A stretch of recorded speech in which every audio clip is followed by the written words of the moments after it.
Why have we asked our contractor we found on Angie.com to be our kids' legal guardian? Because he took such good care when redoing our basement that we knew we could trust him to care for our kids. We only met a month ago. Angie, the one you trust to find the ones you trust. Find pros for all your home projects at Angie.com. The Bleacher Report app is your destination for sports. Right now, the NBA is heating up, March Madness is here, and MLB is almost back. Every day there's a new headline, a new highlight, a new moment you've got to see for yourself. That's why I stay locked in with the Bleacher Report app. For me, it's about staying connected to my sports. I can follow the teams I care about, get real-time scores, breaking news, and highlights all in one place. Download the Bleacher Report app today so you never miss a moment.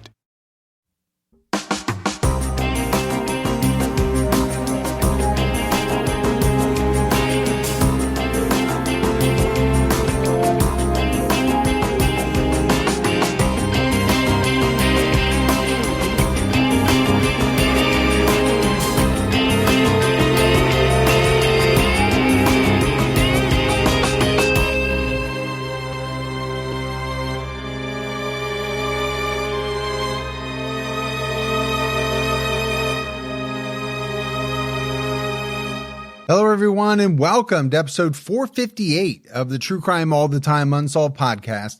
I'm Mike Ferguson, and with me, as always, is my partner in true crime, Mike Gibson. Gibby, how are you? Hey, I'm doing good. How about you? I'm doing great. Yeah? My wife and daughter just brought us a caramel sundae from McDonald's. I know. It was nice of them. In between recording episodes. It was like a nice little treat. Yeah, I can't believe you say they're not that nice. They were extremely nice.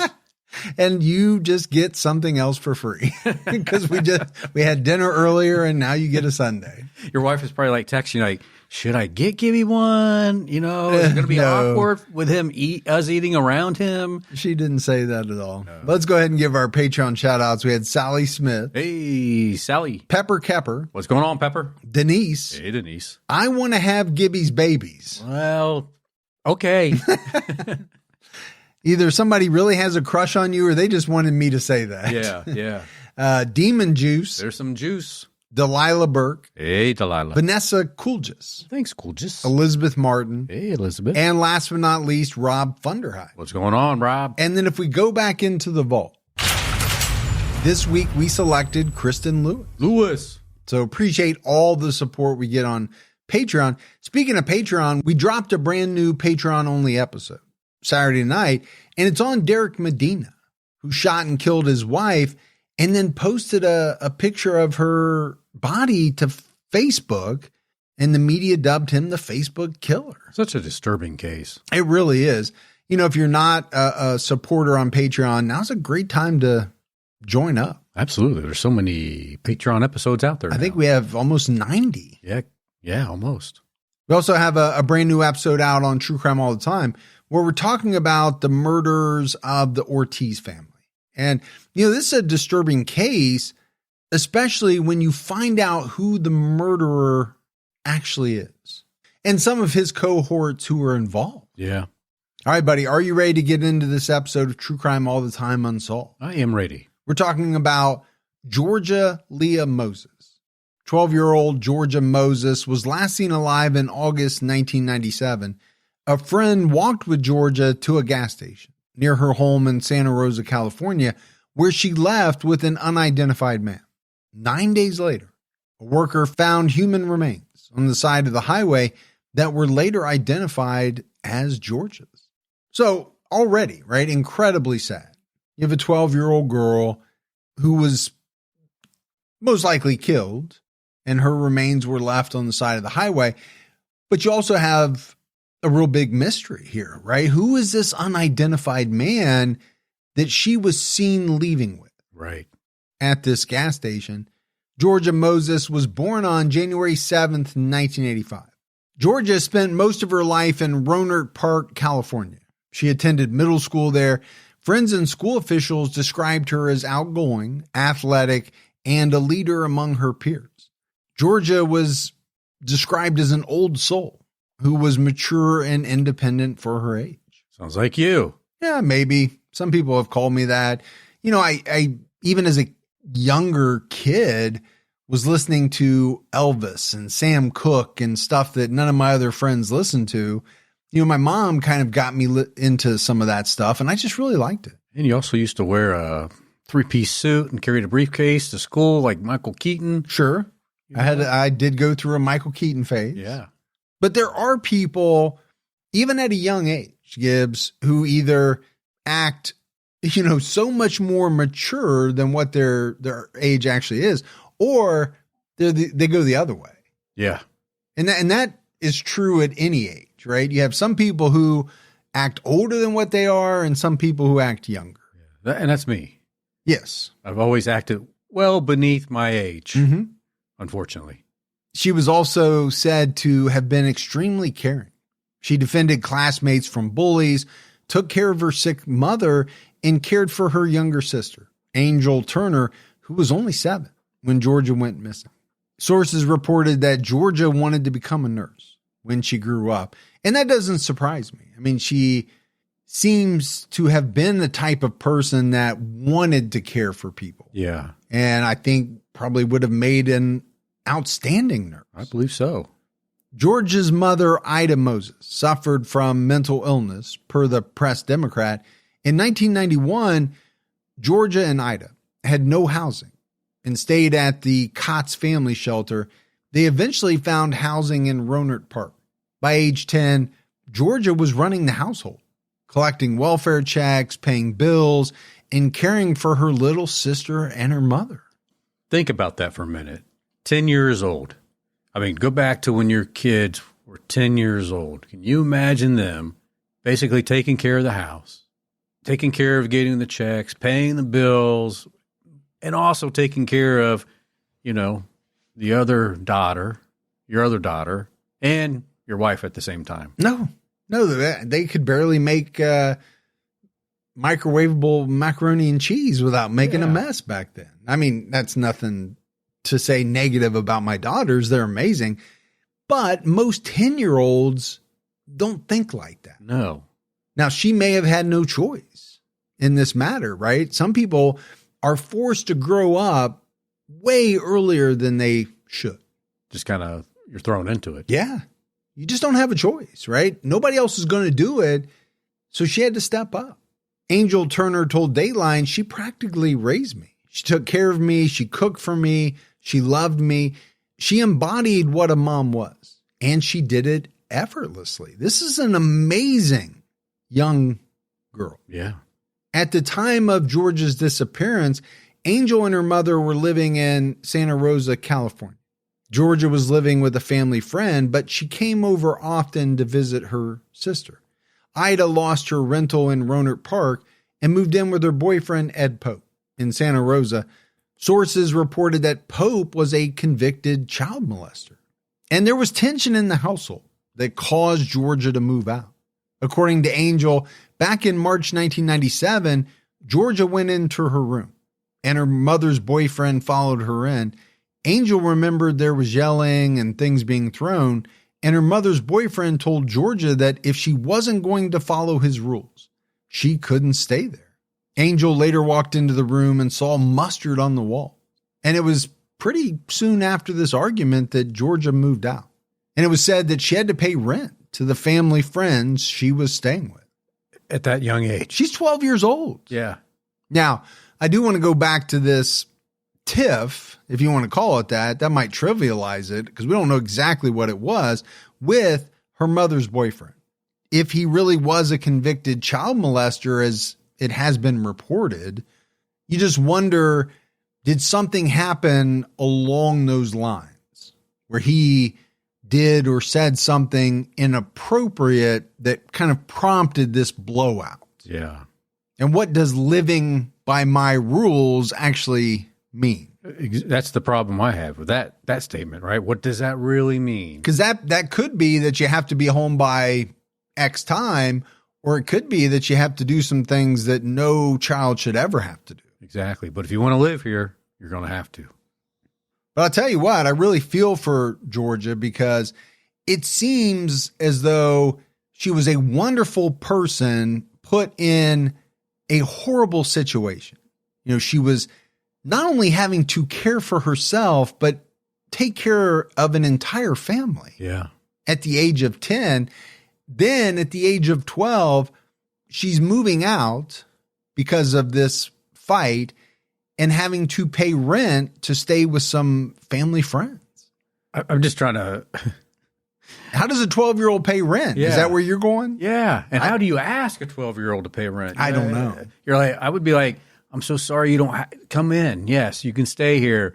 Don't worry about it. I wouldn't be like, well, you can stay here, but you need to pay us $50 a week, a month, or whatever. Well, but what if you are barely making it?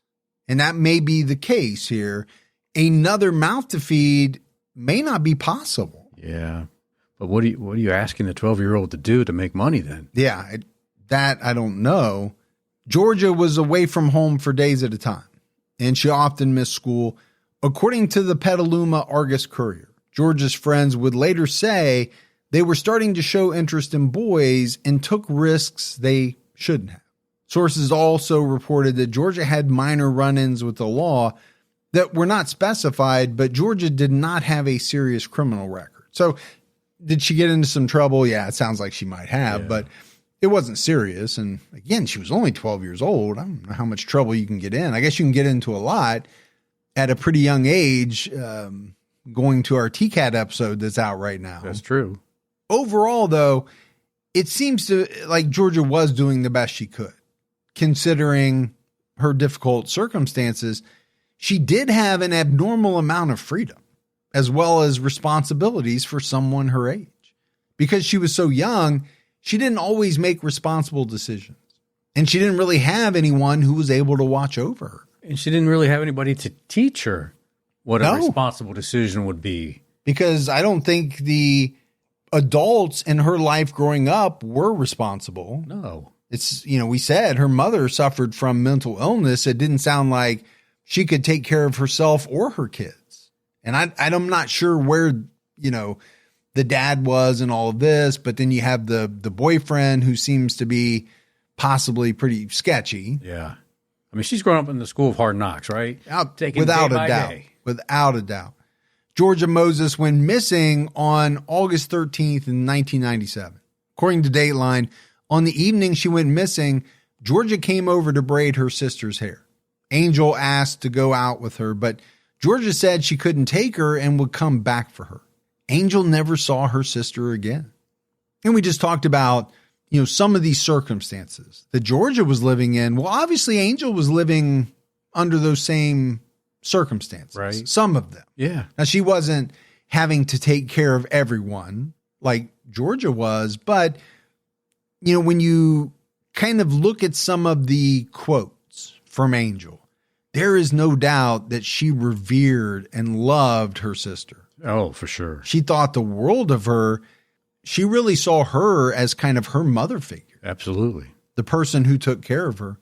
Georgia and a friend who has not been named in sources were hanging out that evening when Georgia received a page and called the number back. And you and I have talked about pagers a lot, right? In the 90s, pagers were kind of big. They were.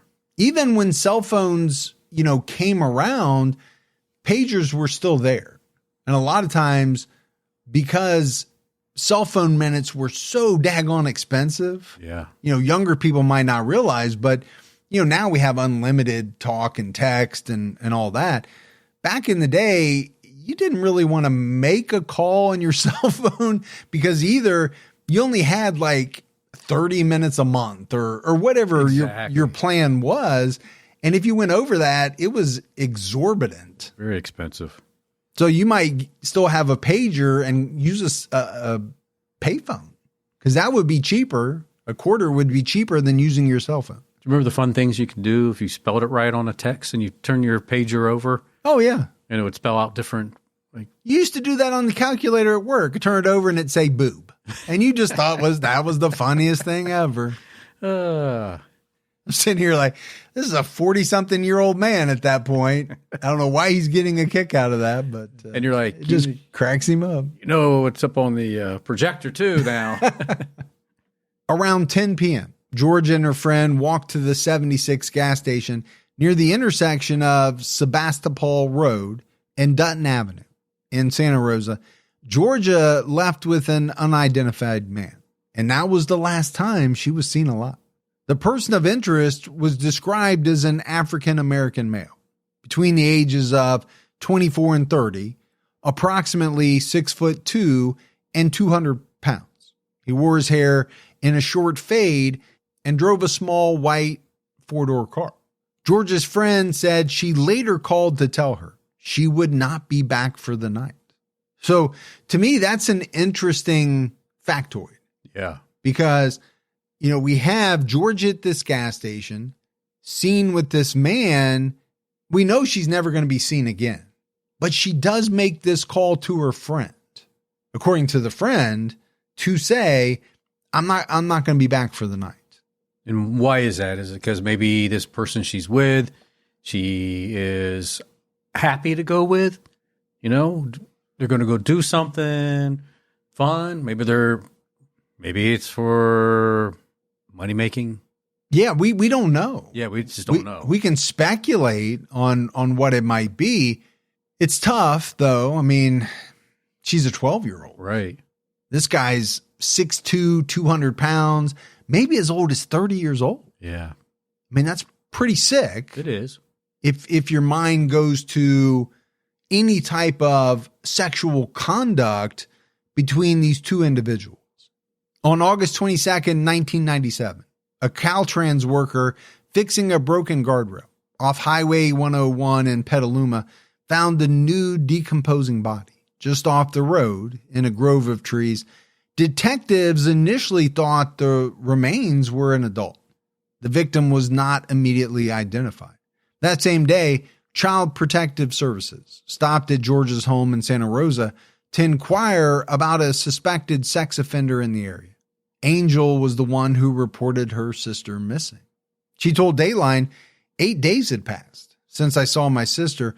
I knew something was wrong because she always came to see me. So at 7 years old, I was the one who had to report my sister missing. Man, just think about that too. 7 years old. She's like, where is my sister? It's been so many days. I better report my sister missing.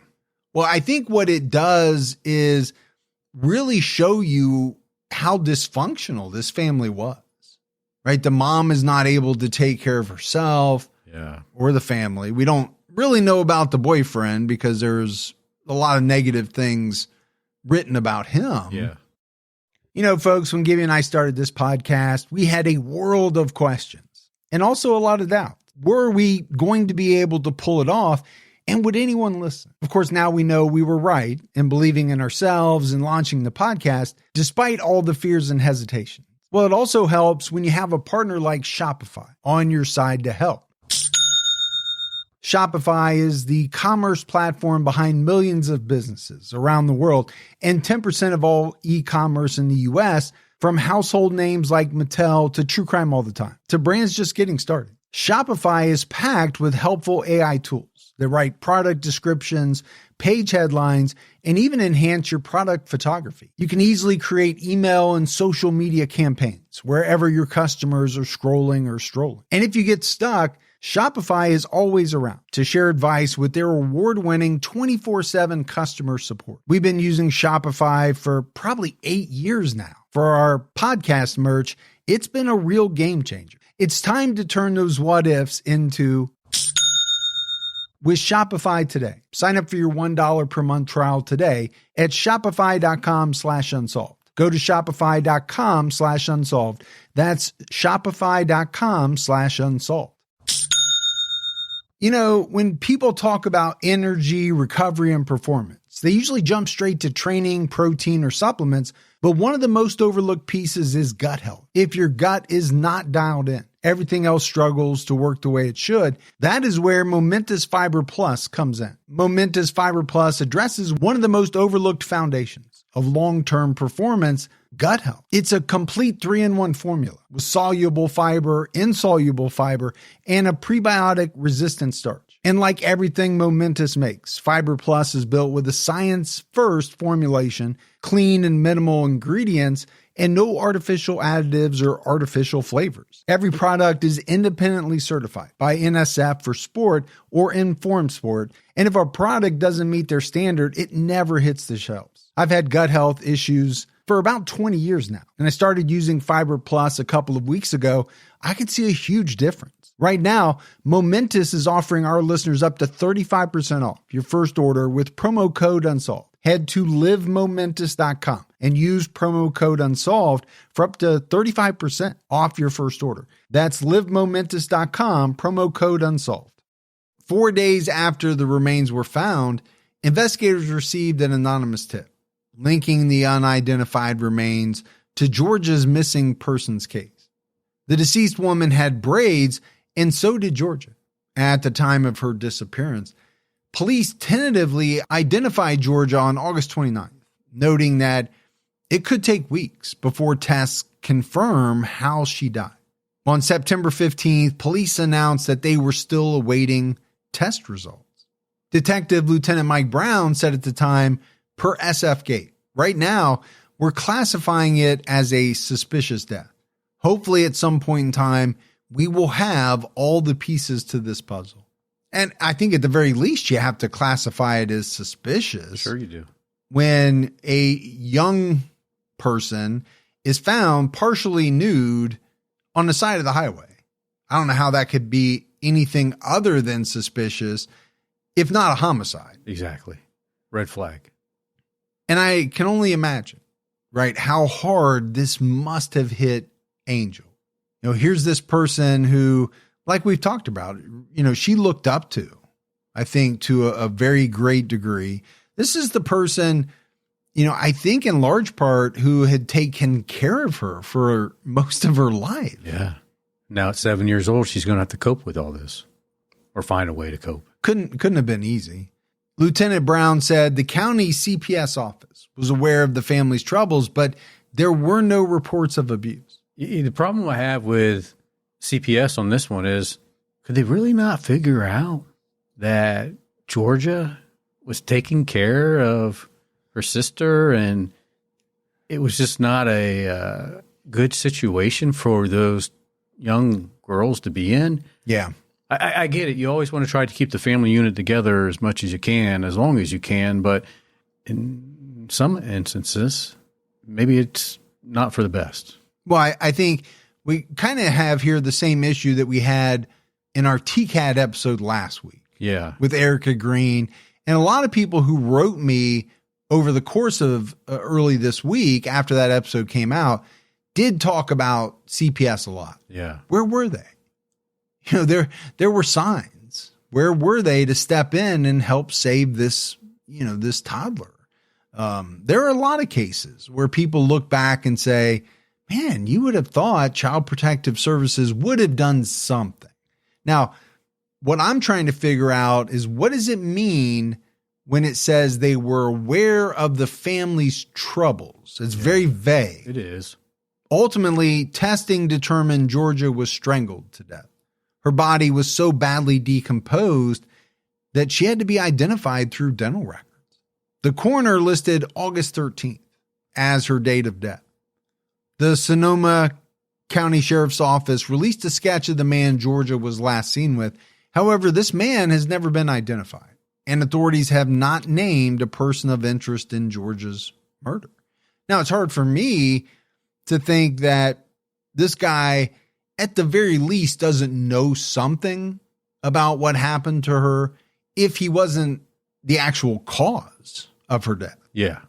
But I'm guessing they didn't have a good detailed description of him. Well, yeah. I mean, the description we gave is, I don't know, probably fits a lot of people. Yeah. It's not probably good enough to narrow it down all that much. I mean, 6'2", 200 pounds, a short fade on the side. That's me, man. Yeah. Take off about 6 inches. That's you. That's just mean. But keep the weight. You keep the weight. But I know I've talked about it before. First of all, I think I'd be terrible with describing someone that I saw, because I'm terrible with ages. heights and weights and things like that. But I also think it's hard for police to just kind of go off of these, what are in a lot of cases, pretty vague descriptions. Yeah, for sure. Right? Sometimes the age ranges span quite a number of years. They're between 40 and 60. Yeah. Now this one's 24 and 30. You can probably bet that this guy's in his late 20s, early 30s, probably something like that. But how many guys are out there in California like that fit a similar description, right? Yeah. He might not be 6'2", he might be 6 foot. People will have a real hard time with height. 6 foot, 6'1", those are fairly common heights. It's not the most common height for a male, but pretty common. Yeah. In late September 1997, Sergeant Kirk Spaulding from the Sonoma County Sheriff's Office said they were having a difficult time with the investigation, and he couldn't confirm whether they were investigating the circumstances surrounding a party in Petaluma that Georgia reportedly planned to attend on the night of her disappearance. Spaulding said detectives traced her movements and her friends in San Francisco, Marin County, and throughout Sonoma County, but hadn't been able to trace her movements beyond the last known sighting. So to me, this kind of really puts it up in the air. It makes it sound like they don't know a lot. Right. And it could mean that this person who was last thought to have been seen with her did or did not have anything to do with her death. I mean, if she ultimately goes to this party, then I think the pool of potential suspects opens up a great deal. Yeah, you're right, it would. Because then you have all these people at the party, and did she meet someone there and go off with someone? Ida Moses told the Petaluma Argus-Courier she didn't believe her boyfriend Ed Pope should be a suspect. However, a close friend said the opposite. Ida also agreed with others who described Ed Pope as a convicted child molester, saying, I think he was convicted, but I never saw anything. No, I don't think he's a suspect. So she came out and just flatly agreed that she believes he was a convicted child molester. Yeah. But yet her 7-year-old daughter is living with this man. How can you be okay with that? I don't know. It's just like the blinders are on. You are only thinking about your needs and not the welfare of your child. Yeah, and we don't know how much, her mental illness plays into this. We have no idea. But like you said, blinders, those could also be there in the, I don't believe he's a suspect. Well, she lives with this guy. Yeah. So is she a little biased? Yeah, probably. Police searched Pope's apartment, but didn't say if he was a suspect. Georgia was buried on June 17th, 1998, 10 months after she was found. The release of her body was delayed to allow for a last-minute examination in search of evidence. Rohnert Park Vice Mayor Vicky Videk Martinez said at a 1998 memorial for Georgia, this memorial represents a distinct failing on the part of myself and the rest of our community because we failed to help this child. And I think most people listening, Gibbs, are going to be thinking along those same lines. Yeah. Right? We talked about CPS saying, well, we were kind of aware of the family problems. Well, how aware and what were the problems? And did those problems precipitate, or should they have precipitated an examination of whether those kids should be allowed to remain in that home? And was this Pope guy a child molester? And how does that all factor in? I definitely believe the agency, the community dropped the ball. And, I give it up for this this vice mayor because she even puts it on herself. I like it when people take accountability. Now, is she accountable or should she be held responsible for this? No. I don't believe so. But I like it when people include themselves in the accountability process. I hate it when people push it off and say, well, so-and-so should have done this or that, right? She's basically saying we all failed this child. And in a way, I think that's a valid statement. Somebody should have stepped in. And to acknowledge it, maybe that's how you fix it. Well, I think these types of cases, and we've seen it with a number of cases, they do help change policies, procedures that could help a child down the road. Yeah. Unfortunately, it's not going to help Georgia, but her case could help children for generations. Unfortunately, we are a very reactive society, I think, by and large. Something bad happens, we analyze what happened, and then we make changes. Yeah. We don't always, or we're not able to sit around and say, you know what, we should do this because something like this might happen.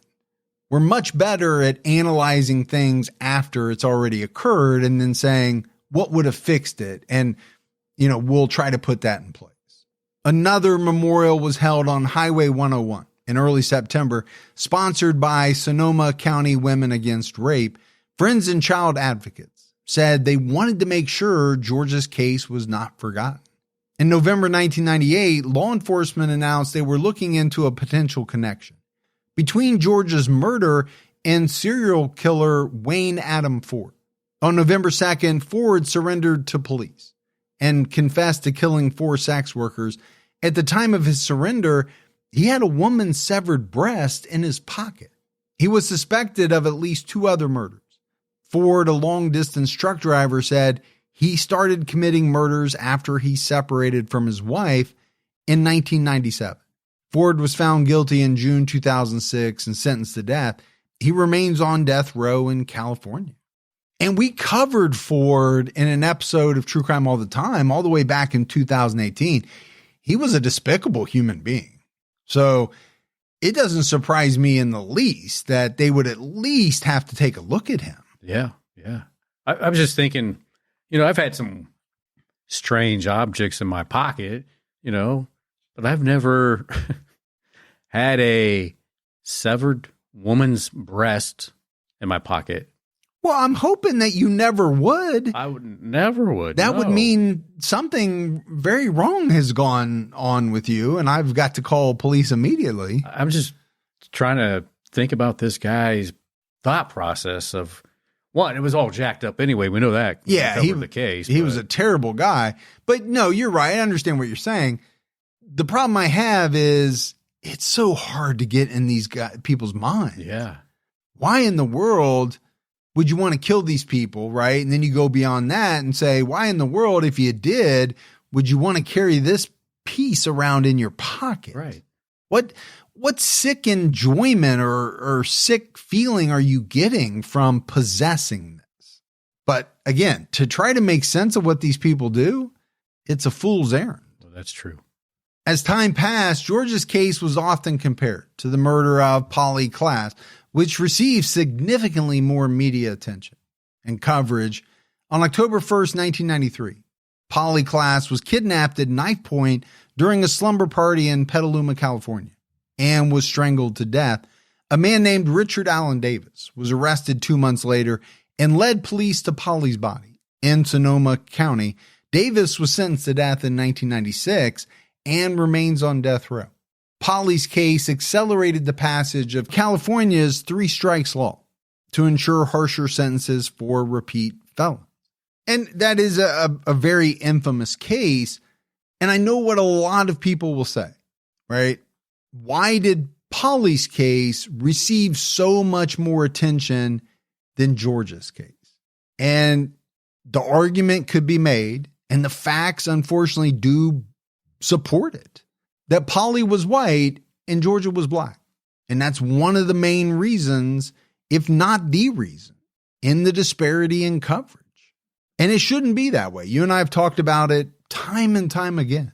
But the facts, and there are facts out there that support that this is the case. But, what Polly's case did in ensuring harsher sentences for repeat felons, right? It's kind of like what I was talking about. These cases, they cause lawmakers to make a change. But despite similarities in the cases, it was noted that Georgia, a young African-American girl, received not only less media coverage, but less sympathy from the public. And that's horrible. It is horrible. Many blamed school officials and child protective services for letting Georgia slip through the cracks. They also criticized the media for portraying Georgia's family in less than respectful terms. Now, the first part, I understand completely. The second part, again, I don't know how they were portrayed exactly in the media. Like the things that we have said that were reported were that Georgia's mom had a mental illness, that her mother's boyfriend was convicted of being a child molester. Yeah. So if that's what they're talking about, I think those are facts. And if they're facts, then they are what they are. You have to look at those. You have to consider those. Yeah, I don't know if it's not respectful to talk about the facts of the case. Now, they might be talking about something else that was reported about the family. I don't know. You know, it's mind-boggling to me that in 2026, many small business owners are still making post office runs or are stuck with expensive postage meter leases. Folks, this is not 1926. Mail and ship when you want, how you want with Stamps.com. With Stamps.com, you can send from your computer or phone 24/7. No long lines, no low supplies. Open anytime. Print postage on demand and get up to 90% off carrier rates like FedEx, UPS, and USPS. You can schedule carrier pickups right from your door and get carrier compliant labels every time. No errors, no rejected mail, and no wasted trips. It's perfect for your business. For almost 30 years, millions of customers have relied on Stamps.com to make mailing and shipping faster and so simple. I know for me, Stamps.com has saved thousands and thousands of runs to the post office, which means that's just more time to get other stuff done. Right now, you can try Stamps.com risk-free for 60 days. Go to Stamps.com and use code TCAT to get 60 days risk-free. 60 days gives you plenty of time to see exactly how much time and money you're saving on every shipment. That's Stamps.com, code TCATT. That's Stamps.com, code TCAT. Homes.com knows that when it comes to home shopping, it's never just about the house or condo, it's about the home. And what makes a home is more than just the house or property. It's the location and the neighborhood. If you have kids, it's also schools, nearby parks, and transportation options. That's why Homes.com goes above and beyond to bring home shoppers the in-depth information they need to find the right home. And when I say in-depth, I'm talking deep. Each listing features comprehensive information about the neighborhood, complete with a video guide. They also have details about local schools with test scores, state rankings, and student-to-teacher ratio. They even have an agent directory with the sales history of each agent. So when it comes to finding a home, not just a house, this is everything you need to know, all in one place. Homes.com. We've done your homework. According to the Petaluma Argus-Courier, Georgia Leah Moses had a lot in common with Polly Klaas. She was abducted and murdered at the tender age of 12, like Polly, and her body was found on the west side of Petaluma, not far from Polly Klaas's house. Like Polly, Georgia was bright, beautiful, intelligent, and well-loved by her circle of friends, but that's where the similarities end. While Polly Klaas was, quote-unquote, America's child, Georgia Leah Moses was America's throwaway child, according to those who mourned her death in 1997. Wow. And it is kind of hard to argue with that based on the information that we have and the information that we've talked about already. Yeah. I mean, go back to what the vice mayor said. We let this girl down. Oh, for sure. At an early age. I mean, she is taking care of herself, her mom, her younger sister. She is doing everything. And allegedly, at some point, in the home with a convicted child molester. That cannot be good. Marie DeSantis, the former director of Sonoma County Women Against Rape, told the Petaluma Argus-Courier, it was bad. It wasn't until I went on KPFA radio and contrasted it to the response that people had to Polly Klaas's kidnapping that anybody paid attention. The obvious thing was the race difference. But as much as that, any girl that is in trouble, What happens to her is considered her fault. Girls who are not raised in the right kind of home are considered responsible for what happens to them. And that's so wrong. It is, but I'm not sure that she's incorrect. Yeah. I'm not saying it's right. No. What I'm saying is I think that there are people who look at it that way. I don't agree with it. You don't agree with it. DeSantis did note that once the inequitable treatment of Georgia's case was pointed out to community, people did turn around eventually. But it's sad that it had to be pointed out for them to turn around. I mean, they couldn't figure it out on their own. Singer Tom Waits honored Georgia's memory with his 1999 song, Georgia Leah. I did not know that. I did not know that either. Several years after Georgia died, 2 firefighters from San Francisco created a memorial sculpture for her. In March 2000, 100 people gathered at the freeway where she was found to dedicate the statue.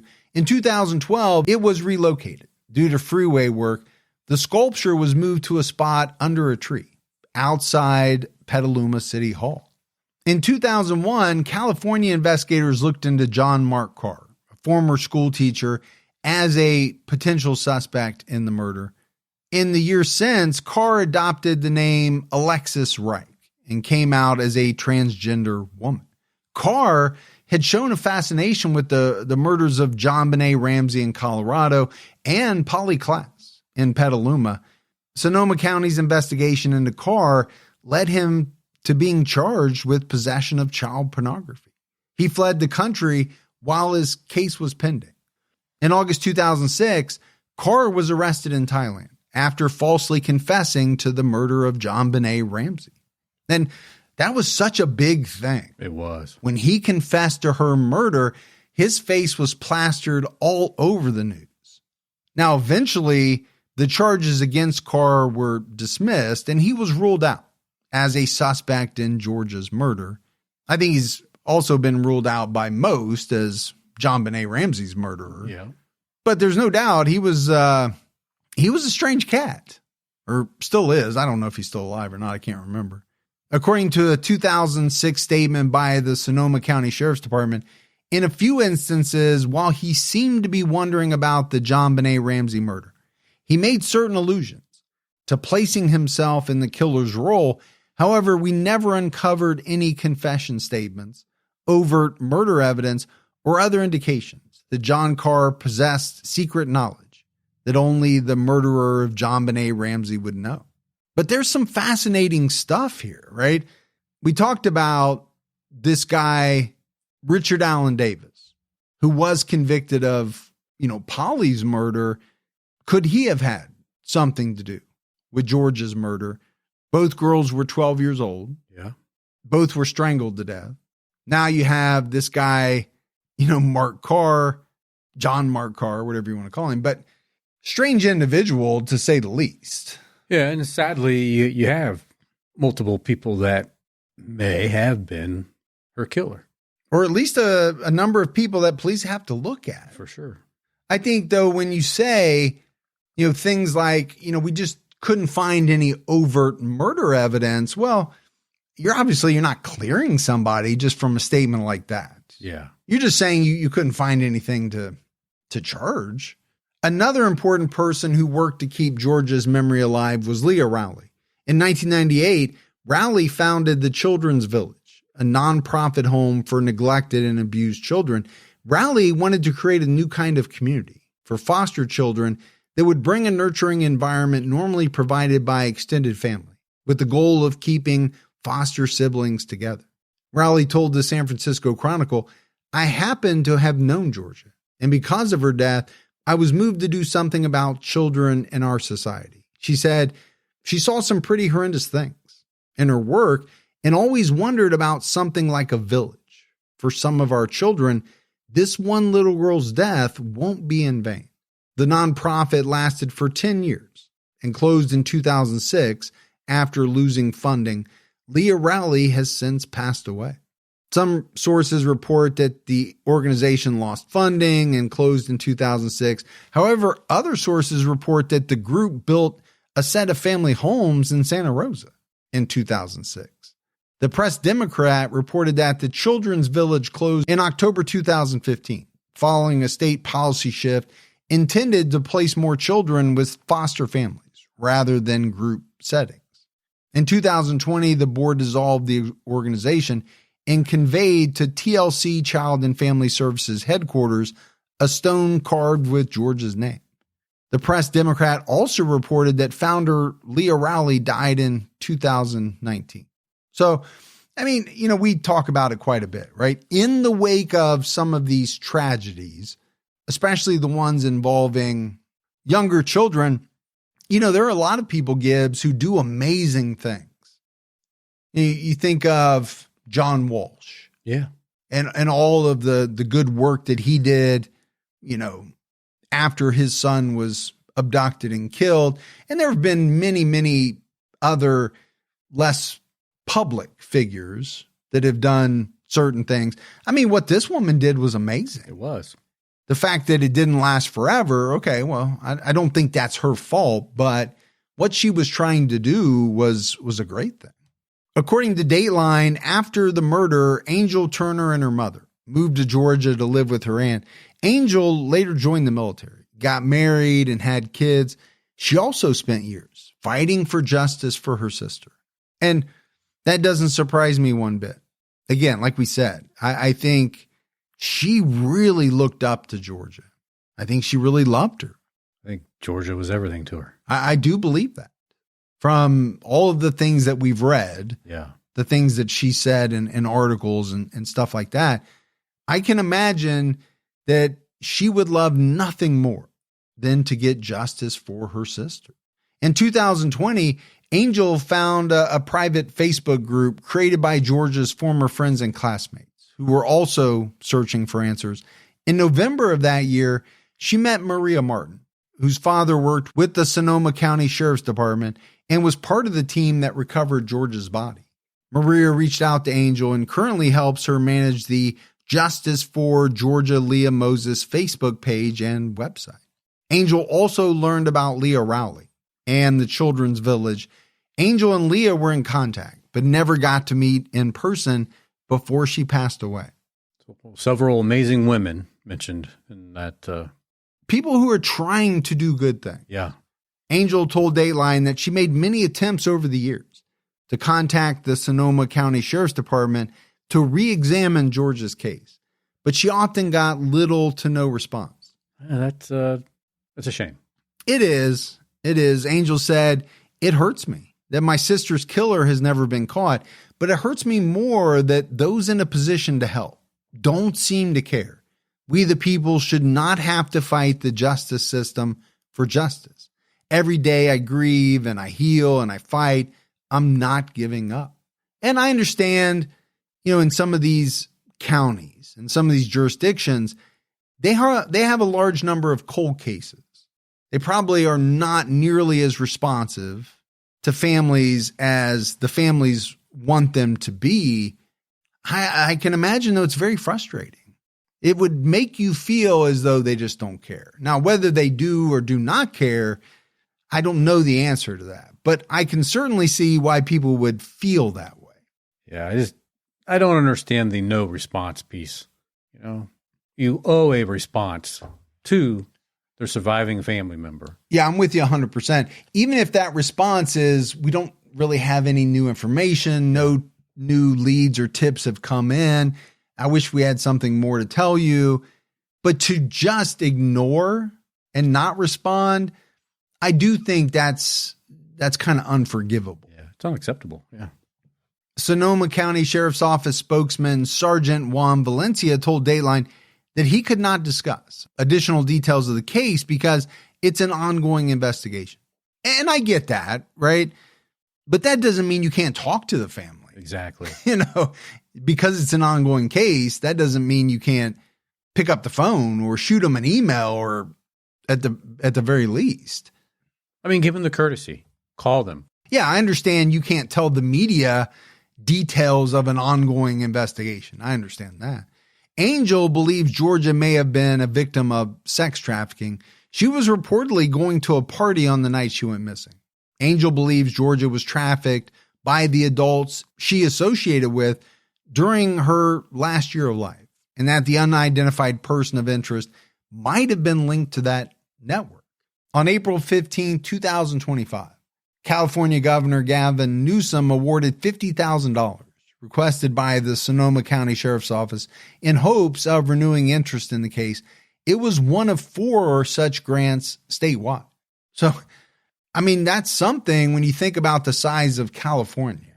There were only 4 of them statewide, and one of them was for Georgia's case. Well, thank goodness for that. Officials from the governor's and sheriff's offices said that all investigative leads had been exhausted, and they hoped to use the reward money to encourage help from the public. And I think at this point, that's what it's going to take, right? These cold cases, they get to a point where if there's nothing new coming in, everything has already been investigated, right? Every tip, every lead, they need a new direction.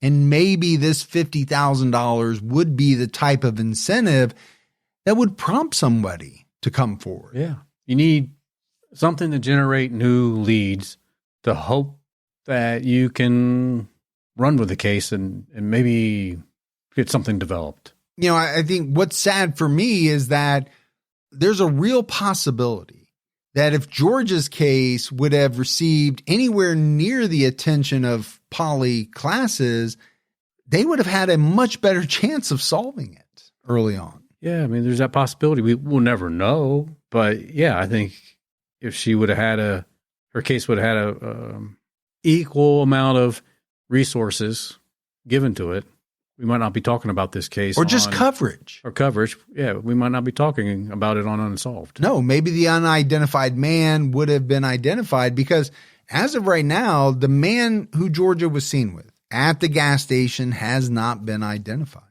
Anyone with information about Georgia's murder is asked to call the Sonoma County Sheriff's Office Cold Case Unit at 707-565-2727 or email sheriff-coldcase@sonomacounty.org. So as we wrap this one up, Gibbs, these types of cases, they do upset me, right? You have a 12-year-old girl who goes missing and is later found dead. And then you add on top of that this inequity in the coverage of cases of missing white girls and missing black girls. And it's infuriating. It's not that I believe missing white girls deserve less coverage. No. I'm not saying take coverage away.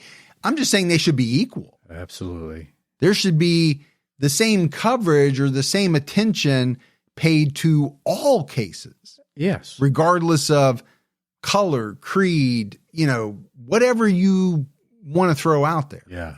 Just treat them all the same.